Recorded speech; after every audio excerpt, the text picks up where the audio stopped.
Ticket कटने के मामले को जोड़ करके देखा जा रहा है, क्योंकि राहुल कसवा ने इन दोनों के चुनाव में मंच साझा नहीं करके सुजानगढ़ और बिदासर तहसील को इस विकास कार्य के मामले में थोड़ा सा पिछड़ा साबित भी किया। किसान कौम के उम्मीदवार भाई देवेंद्र झाझड़िया को टिकट देना, दोनों मामलों में मुझे समानता नजर आती है।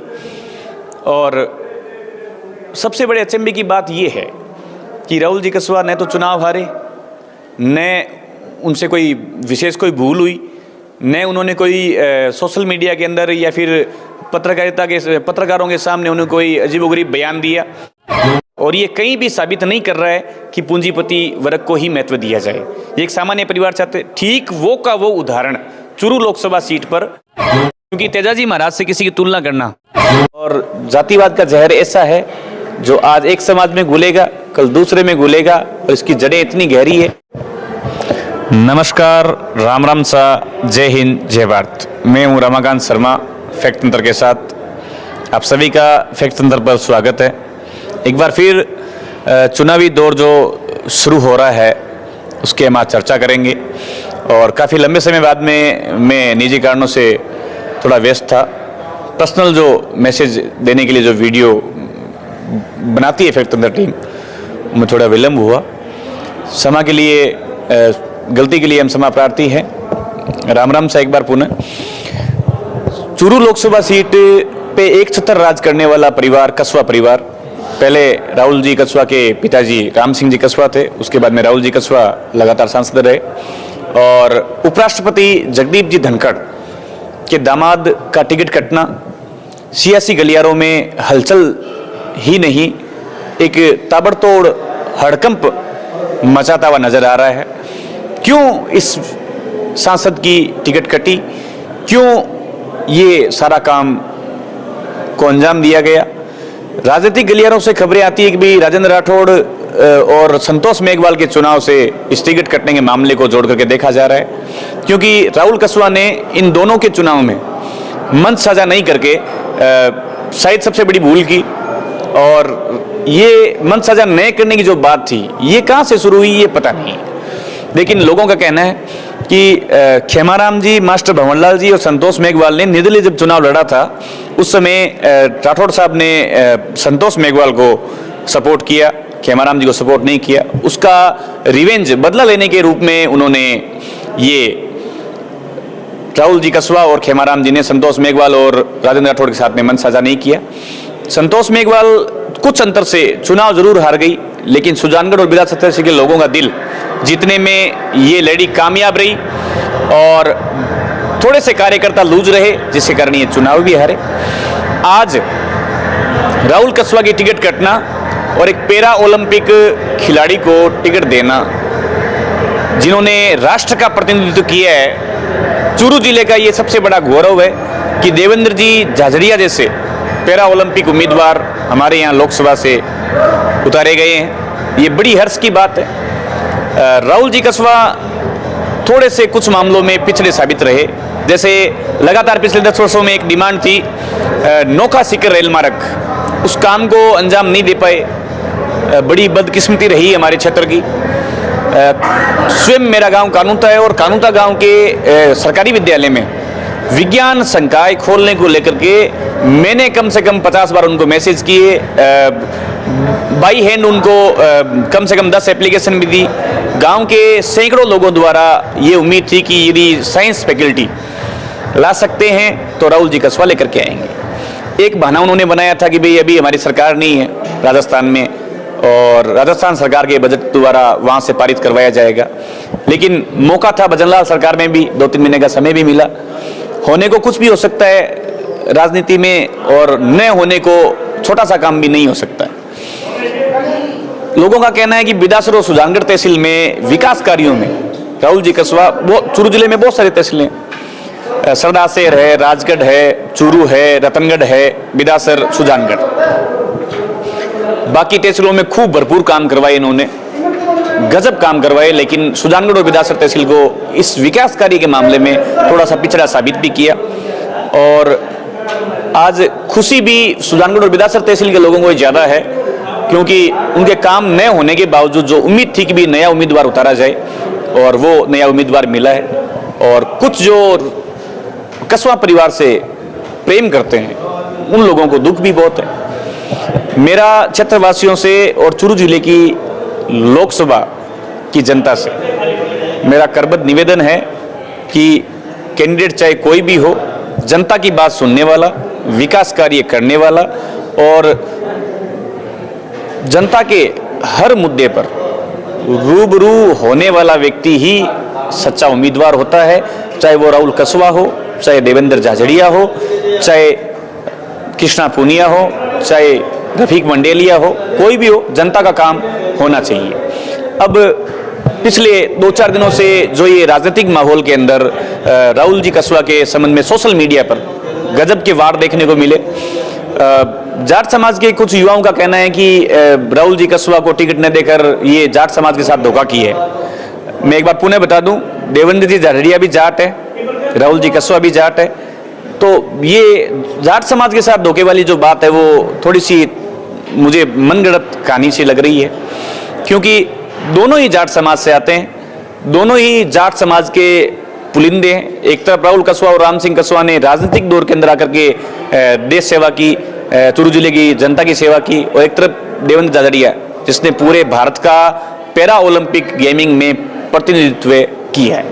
अब हम किसान की बात करें तो देवेंद्र झाझड़िया के पिताजी खेत के अंदर काम करने वाले धरती पुत्र किसान हैं और राहुल जी कस्बा जाट समाज के किसान कौम के हाई प्रोफाइल व्यक्ति है, जिनका राजनीतिक बैकग्राउंड और फैमिली बैकग्राउंड इकोनॉमिक लेवल से भी मजबूत है। हालांकि दोनों ही व्यक्ति शिक्षा के मामले में करीब करीब बराबर है, लेकिन ये जाट समाज के साथ धोखा नहीं है, ये एक पैरा ओलंपिक दिव्यांग व्यक्ति को आगे बढ़ाने की पहल है जो मोदी गवर्नमेंट के द्वारा की गई है और हमें इसको सकारात्मक रूप से लेना चाहिए। यदि राहुल जी कस्बा भी चुनाव लड़ते हैं, मेरे कहने का तात्पर्य ये नहीं है कि भाई राहुल जी कस्बा कैंडिडेट खराब है, देवेंद्र जी अच्छे हैं, मैं ऐसा नहीं कह रहा हूँ, लेकिन जो कैंडिडेट हमें मिला है वो कैंडिडेट सेंट्रल गवर्नमेंट यदि डिसाइड करके भेजती है तो वो सोच समझ के डिसाइड किया होगा। राहुल जी कस्बा भी अच्छे थे, अगली मर्तबा इनको नहीं मिलकर वापस कस्बा जी आएंगे तो वो भी उस समय अच्छे ही रहेंगे। कैंडिडेट काम करने के बाद में, परखने के बाद में पता लगता है कैंडिडेट कैसा है। और रही बात जाट समाज की, तो ये जाट समाज के लिए धोखा नहीं है, दोनों ही जाट है। कायदे से देखा जाए तो असली धरती पुत्र जाट और किसान कौम का पुलिंदा जो देवेंद्र झाझड़िया साबित हो रहे हैं, क्योंकि इनके पिताजी वाकई के अंदर खेती बाड़ी का काम आज भी वर्तमान समय के अंदर भी ग्रामीण क्षेत्र के अंदर कर रहे हैं। एक छोटे से और घरेलू किसान कौम से आने वाले देवेंद्र झाझड़िया को टिकट देना थोड़ा सा हाई प्रोफाइल लोगों को अजीबोगरीब जरूर लगता है। ठीक उसी प्रकार जिस प्रकार सामान्य वर्ग में सामान्य जीवन जीने वाले भजनलाल जी को मुख्यमंत्री बनाना, जो कल परसों तक बस के पीछे लटक रहे थे और कुछ समय बाद में उनको बीजेपी गवर्नमेंट के द्वारा, मोदी जी के द्वारा मुख्यमंत्री बना करके कुर्सी पे बैठा दिया गया। ये कहा जाता है कि बीजेपी पार्टी है वो पूंजीपतियों की पार्टी है, बिजनेसमैनों की पार्टी है, लेकिन भजनलाल जी को मुख्यमंत्री बनाना काबिल तारीफ था और ये कहीं भी साबित नहीं कर रहा है कि पूंजीपति वर्ग को ही महत्व दिया जाए। एक सामान्य परिवार चाहते, ठीक वो का वो उदाहरण चूरू लोकसभा सीट पर एक प्रतिष्ठित और मजबूत परिवार की टिकट काटकर एक सामान्य और घरेलू जीवन जीने वाले किसान कौम के उम्मीदवार भाई देवेंद्र झाझड़िया को टिकट देना, दोनों मामलों में मुझे समानता नजर आती है। और सबसे बड़े अचंभे की बात यह है कि राहुल जी कस्बा न तो चुनाव हारे, न उनसे कोई विशेष कोई भूल हुई, न उन्होंने कोई सोशल मीडिया के अंदर या फिर पत्रकारों के सामने उन्होंने कोई अजीबोगरीब बयान दिया, लेकिन टिकट उनकी कट हो चुकी है। ये यूनिवर्सल ट्रूथ है, शाश्वत सत्य है। अब राहुल जी कस्बा का इंतजार कर रही है जनता कि वो क्या करेंगे। कांग्रेस ज्वाइन करने की भी बातें चल रही है सोशल मीडिया पे कि भी कांग्रेस में जाकर के टिकट लेकर के वो चुनाव लड़ेंगे इनके सामने, और कुछ लोग कह रहे हैं कि निर्दलीय उम्मीदवार के रूप में चुनाव लड़ेंगे। कुछ राजनीतिक गलियारों में ये भी सुनने को आ रहा है कि ये आरएलपी से भी टिकट लेकर के चुनाव लड़ सकते हैं, लेकिन शायद ऐसा नहीं होगा क्योंकि ये परिपक्व राजनेता के रूप में जाने जाते हैं राम सिंह कस्बा और राहुल कस्बा। इन्होंने बीजेपी रूपी बरगद के पेड़ को वर्षों तक सींचा है और बीजेपी ने भी इनको खूब फल दिए हैं। जो कुछ आज है भाजपा के द्वारा मिली हुई ये उपलब्धियां, जो मौका दिया था भाजपा गवर्नमेंट ने इनको लगातार, दोनों पिता और पुत्र को, उस पर ये दोनों खरे भी उतरे। और कहीं न कहीं राजनीतिक गलियारों में राजेंद्र राठौड़ का हाथ भी माना जा रहा है कि राहुल कसवा की टिकट कटाने के अंदर राजेंद्र राठौड़ का हाथ भी है। क्या सच है क्या झूठ है ये जनता सब जानती है। और आगे अब दाव पेच के अंदर क्या होगा, चुनावी रण आरंभ होने वाला है, कुछ दिनों बाद में आचार संहिता भी लग जाएगी और लोकसभा चुनाव हमारे सिर पर है। जो बड़े ही इस बार का जो चूरू लोकसभा चुनाव है वो बड़ा रोचक होने वाला है, क्योंकि कुछ राहुल भक्त है, कुछ बीजेपी के भक्त है, कुछ मोदी भक्त है और कुछ कांग्रेस भक्त है। लेकिन मेरी इस वीडियो देखने वाली जनता से हाथ जोड़कर करबद्ध निवेदन है कि फैक्ट तंत्र टीम हमेशा मध्यम वर्ग किसान कौम की हितैषी रही है। हम किसी भी समाज जाति से हम नफरत नहीं करते हैं, न हम नफरत फैलाते हैं। हम इलेक्ट्रॉनिक मीडिया, न्यू मीडिया और सोशल मीडिया के उनकी तरह हम संवेदनहीन नहीं है, हम संवेदनशील है। सड़ू के किसान की हत्या होना, और मजे की बात यह कि सुजानगढ़ तहसील और चूरू जिले के सारे राजनेता, सभी पार्टियों के राजनेता साइलेंट, मौन। यदि यही किसी गुंडे की हत्या होती, किसी अपराधी की हत्या होती, किसी फ्रॉड व्यक्ति की हत्या होती, या किसी आर्थिक स्थिति से कोई व्यक्ति मजबूत होता उसकी हत्या होती, तो लोग सड़कों पर उतर जाते, हड़कंप मचाते, धरने पर बैठ जाते, मुआवजे की मांग करते। आज उस सड़ू वाले किसान के लिए एक भी राजनेता, और जो आज विरोध कर रहे हैं सोशल मीडिया पे, फैक्ट तंत्र का भी किया जा रहा है, और भी कोई राजनीतिक गलियारों में भी विरोध हो रहा है। कोई राहुल कसवा का कर रहा है, कोई राहुल कसवा के लिए कर रहा है, कोई राजेंद्र राठौड़ का कर रहा है, कोई राजेंद्र राठौड़ के लिए कर रहा है विरोध। वो लोग एक सच्चे किसान और भोले किसान की हत्या पर मौन थे। ये सबसे बड़ी लानत की बात है। और एक किसान, ऊँटालड़ के किसान द्वारा आत्महत्या की गई, जहां मंडी के अंदर भ्रष्टाचार भी सामने आया, उसने अपने सुसाइड नोट में लिखा। लेकिन उन दोनों मृतक किसानों के लिए कोई भी जाट समाज के, सुजानगढ़ तहसील के युवा नेता या नेताओं की चमचागिरी करने वाले लोग सामने बिल्कुल नहीं आए। ये कायरता को दर्शाता है। यदि आप ब्रॉड माइंड है, यदि आप सही ढंग से, यदि आप किसी की सहायता करने के लिए उतरे हुए हैं, हर नेता कहता है कि मैं देश सेवा करना चाहता हूं, तो देश सेवा क्या टिकट मिलकर के, कुर्सी मिलने पर ही की जा सकती है? क्या बिना कुर्सी के हम देश सेवा नहीं कर सकते? बिल्कुल कर सकते हैं। पंडित नेहरू ने कहा था कि यदि हम खुद को स्वच्छ रखते हैं, यदि हम आसपास के वातावरण को अच्छा रखते हैं, यदि हम एक पेड़ के अंदर पानी डालते हैं, तो भी हम देश सेवा कर रहे हैं और हम सबसे बड़े देशभक्त कहलाते हैं। अपने आप को टिप-टॉप रखना भी देशभक्ति है। तो मेरा हाथ जोड़ के निवेदन है कि यदि कौम हितैषी, समाज का हितैषी, धर्म का हितैषी, भाईचारे का हितैषी यदि कोई व्यक्ति है, तो वो समान रूपों में सब जगह तुलनात्मक अध्ययन करें। और जो हमारे निम्न वर्ग के, मध्यम वर्ग के, हम जैसे जो दिहाड़िए मजदूर काम कर रहे हैं, उनके साथ में होने वाले अन्याय के खिलाफ आवाज उठाइए, न कि नेताओं की चमचागिरी करने में। यदि आप नेताओं के भक्त हैं, नेताओं की चमचागिरी कर रहे हैं, तो हम अपने माँ बाप को और समाज को छोड़ करके अपने जाति के किसी गरीब व्यक्ति की हत्या हो जाती है और हम मौन बैठे रहते हैं, और एक नेता की टिकट कट जाती है, या किसी अपराधी की हत्या होती है, किसी नेता को टिकट मिल जाती है, तो हम इस प्रकार के माहौल बना देते हैं जैसे मानो कि हमारा सगा भाई हो या कोई समाज के अंदर कोई बड़ा काम करने वाला हो। वीर तेजाजी महाराज अपनी जान को गंवा देते हैं केवल लाछा गुजरी की गायों के लिए। ये परमार्थ की भावना जाट समाज में बहुत पहले से थी। आज हम याद करें राजा सूरजमल को, उनके अंदर भी वीरता, पराक्रम और शौर्य की बात थी। वीर कुंवर तेजाजी महाराज के अंदर भी वीरता, पराक्रम, शौर्य और परमार्थ की भावना थी। उन्होंने एक मुंह बोली बहन के लिए अपनी जान तक गंवा दी थी। वो असली धरतीपुत्र थे। और आज यदि कोई धरतीपुत्र होने का, किसान होने का दावा करता है, तो वो तेजाजी महाराज के परकदमों पर चलने के लिए तैयार रहे और उनकी जीवनी पढ़ करके उनके जो जीवन मूल्य हैं उनको अपनाने का प्रयास करना चाहिए हम लोगों को। किसी किसान कोई एक जाट जाति नहीं होती है। मेरे पिताजी भी खेती करते हैं, हम भी किसान हैं, हर जाति के अंदर किसान है। किसान कौम का मतलब है धरती से ज़्यादा सहनशीलता, धरती से बड़ा धैर्य और स्थिरता, जो लगातार किसी भी भाई के, किसी भी जाति के व्यक्ति के काम पड़े तो उस समय जातिवाद को भूल करके उस व्यक्ति की सहायता करे। गरीब और भोले किसान के साथ में यदि अन्याय हो तो उसके साथ में कंधे से कंधा मिला करके खड़ा रहे, न कि राजनीतिक चुनावों की जो रैलियां हैं, भीड़ है, जुलूस है, उनके अंदर। तो मेरा हाथ जोड़कर निवेदन है, असली धरतीपुत्र, असली किसान यदि हम हैं तो किसान कौम के साथ में होने वाले अत्याचार, जैसे मूंग तुलाई के अंदर धोखाधड़ी करना, फसल की मुआवजे के मामले में धोखाधड़ी करना, यदि एक राजनेता चाहे तो किसानों का बहुत भला कर सकता है। चौधरी चरण सिंह जी को याद कीजिए आप, बहुत सारे नाथुराम जी मिर्दा जी को याद कीजिए, नागौर जिले के सबसे बड़े किसान के रूप में जाने गए थे।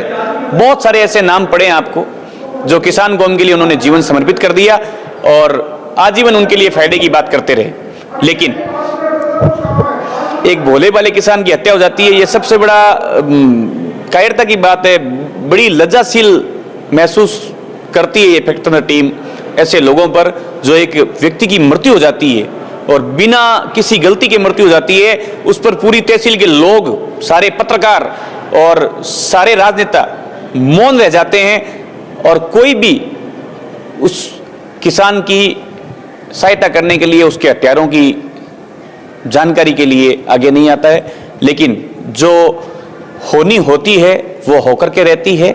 उसके दोनों जो संदिग्ध व्यक्ति थे उनको पकड़ भी लिया गया है और आगे की कार्रवाई भी चल रही है। जल्द उनको सजा भी मिलेगी और जिस दिन उनको सजा मिलेगी उस दिन उस सड़ू के भोले किसान की आत्मा को शांति मिलेगी। मेरा सभी भाइयों से हाथ जोड़कर निवेदन है, किसी के प्रति द्वेष भावना नहीं रखे, ईर्ष्यालु नहीं बने और किसी भी जाति के प्रति, किसी भी धर्म के प्रति आप राजनेताओं के चक्कर में आकर के द्वेष भावना और ईर्ष्या भावना आप न फैलाएं। कहा भी गया है, सबे सहाय सबल के कोई न निबल सहाय, पवन जगावत आगजू दीपई देत बुझाए।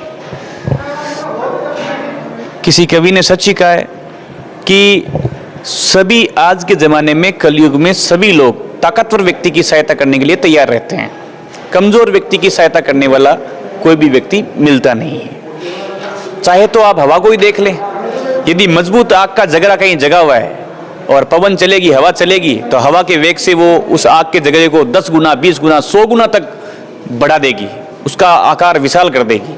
लेकिन यदि एक उसी आग में दीपक जल रहा है तो उस दीपक को वो हवा है वो तुरंत बुझा देगी।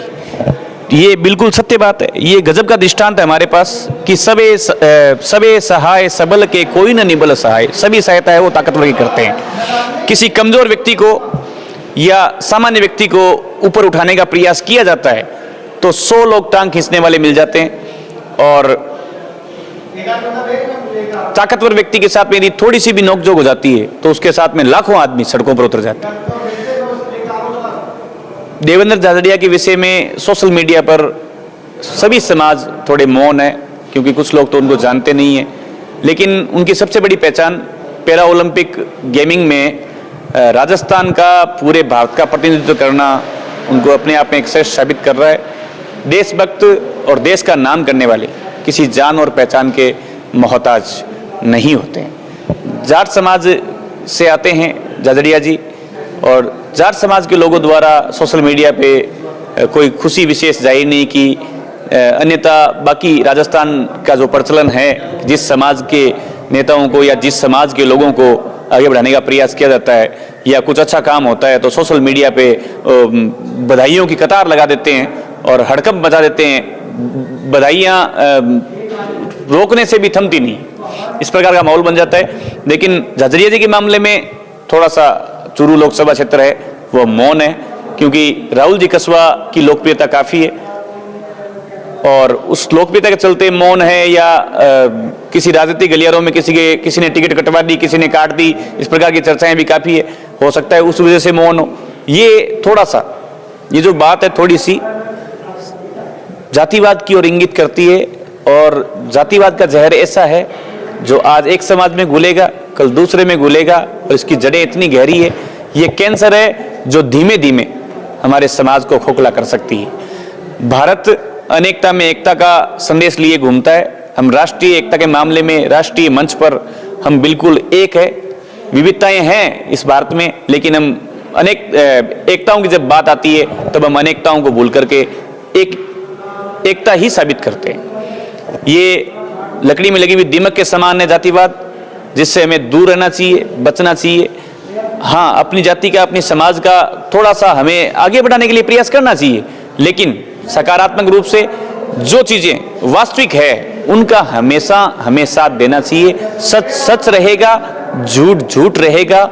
सड़ू के किसान और ऊँटहलड़ के किसान द्वारा एक की हत्या और एक की आत्महत्या, यदि उनकी सहायता के लिए कोई समाज के लोग आगे आते तो ये भारत माता और वीर कुंवर तेजा जी का उन लोगों पर विशेष आशीर्वाद रहता और वो उनका जीवन धन्य हो जाता, क्योंकि तेजाजी महाराज ने भी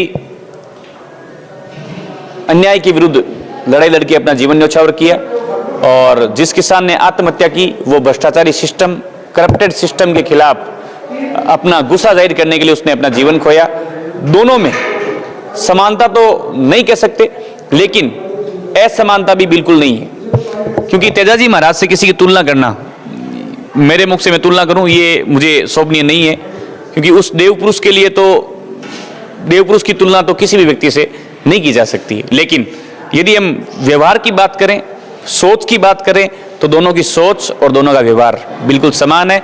राम राम सा, जय हिंद, जय भारत।